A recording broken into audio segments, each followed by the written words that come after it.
பண்ணிக்கோங்க. வீட்டு மிளகாய்த்தூள், பிரியாணி மசாலா, கரம் மசாலா இது 3 மட்டும் தான் நான் ஆட் பண்ணேன்.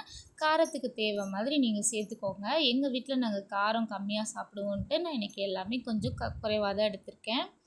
எல்லாத்தையும் ஆட் பண்ணி நல்லா வதக்கி எடுத்துக்கோங்க. கூடவே கொஞ்சம் 2 டேபிள் ஸ்பூன் தயிர், புளிக்காத தயிரை ஆட் பண்ணிக்கோங்க.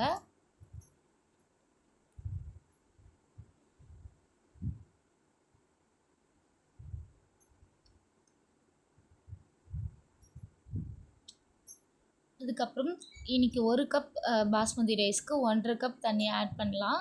நான் இன்றைக்கி 2 கப் எடுத்ததுனால 2½ கப் ஆட் பண்ணிக்கிட்டேன். குக்கரில் பண்ணுறன்றதுனால 2 விசில் விட்டால் போதும்.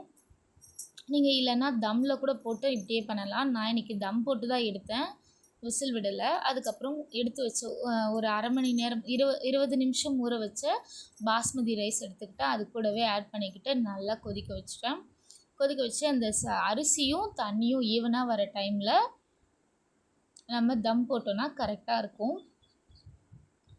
வெயிட் போட்டு இந்த மாதிரி ப்ரீ ஹீட் பண்ணி ஒரு தோசைக்கல் மேலே வச்சு வெயிட் போட்டிங்கன்னா அடி பிடிக்காமல் ரொம்ப சூப்பராக டேஸ்டியாக ஒரு பிரியாணி ஈஸியாக செஞ்சிடலாங்க. 10 நிமிஷத்தில் அருமையான ஒரு ரெசிபி செஞ்சிடலாம். இந்த மாதிரி ட்ரை பண்ணி எப்படி இருந்துச்சுன்னு சொல்லுங்கள் கமெண்ட்டில். இந்த வீடியோ பிடிச்சிருந்தால் லைக் பண்ணுங்கள் ஃப்ரெண்ட்ஸ். தேங்க்யூ, பாய்.